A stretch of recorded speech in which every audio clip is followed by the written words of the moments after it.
Direct stock और mutual fund दोनों popular investment vehicles हैं, लेकिन उनके पास अलग अलग विशेषताएं और विचार हैं। आइए उनमें से प्रत्येक पर चर्चा करें कि आप एक सूचित निर्णय लेने में मदद करें। 1. Direct stock. Direct stock investment में स्टॉक एक्सचेंज पर लिस्टेड इंडिविजुअल कंपनीज के शेयर खरीदना शामिल है। Advantages. Potential for higher returns. यदि आप अच्छी कंपनियों की पहचान कर सकते हैं और सफल निवेश निर्णय ले सकते हैं, तो डायरेक्ट स्टॉक इन्वेस्टमेंट महत्वपूर्ण रिटर्न उत्पन्न कर सकता है। Control and flexibility. आपके पास अपने पोर्टफोलियो में कौन से शेयर खरीदने, बेचना या रखने हैं, इस पर आपका पूरा नियंत्रण होता है। Possibility of dividends. कुछ स्टॉक्स शेयर होल्डर को नियमित डिविडेंड भुगतान प्रदान करते हैं। Disadvantages. Higher risk. Individual stocks में इन्वेस्टमेंट म्यूचुअल फंड जैसे डाइवर्सिफाइड इन्वेस्टमेंट विकल्पों की तुलना में हायर रिस्क बेयर करता है। Time and effort. Direct stock investment के लिए इंडिविजुअल कंपनीज के रिसर्च, मॉनिटरिंग और एनालिसिस की आवश्यकता होती है। Lack of diversification.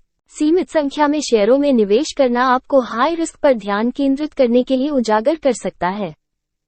2. Mutual fund. एक म्यूचुअल फंड स्टॉक, बॉन्ड या अन्य इंस्ट्रूमेंट के डाइवर्सिफाई पोर्टफोलियो में निवेश करने के लिए कई निवेशकों से पैसा लेता है। एडवांटेजेस। डाइवर्सिफिकेशन। म्यूचुअल फंड अलग अलग इंस्ट्रूमेंट में निवेश करते हैं, जो इंडिविजुअल स्टॉक से जुड़े जोखिम को कम करते हैं।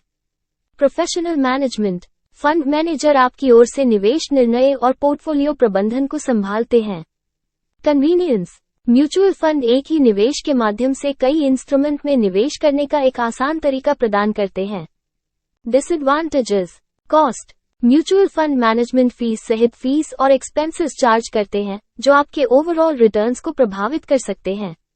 Limited control. निवेशकों का म्यूचुअल फंड पोर्टफोलियो में आयोजित इंडिविजुअल सिक्योरिटीज पर कोई डायरेक्ट कंट्रोल नहीं होता। Performance variations. म्यूचुअल फंड का प्रदर्शन फंड मैनेजर के निर्णयों और बाजार की स्थितियों के आधार पर भिन्न हो सकता है। Considerations. 1. Risk tolerance. Direct stock आमतौर पर रिस्क भरा होता है, लेकिन हायर रिवॉर्ड प्रदान कर सकता है।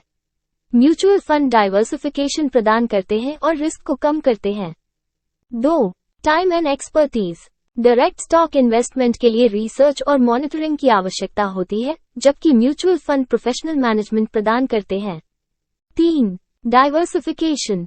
म्यूचुअल फंड स्वाभाविक रूप से डाइवर्सिफिकेशन प्रदान करते हैं, जबकि इंडिविजुअल शेयरों को डाइवर्सिफाई करने के लिए सावधानीपूर्वक चयन की आवश्यकता होती है।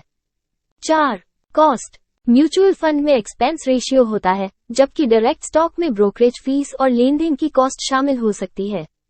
अंततः डायरेक्ट स्टॉक और म्यूचुअल फंड के बीच का निर्णय आपकी individual preferences, risk tolerance, investment knowledge और टाइम की उपलब्धता पर निर्भर करता है। यह एक इन्वेस्टमेंट एडवाइजर के साथ परामर्श करने के लिए फायदेमंद हो सकता है, जो आपकी स्पेसिफिक सिचुएशन का आकलन कर सकता है और पर्सनलाइज्ड रिकमेंडेशंस प्रदान कर सकता है।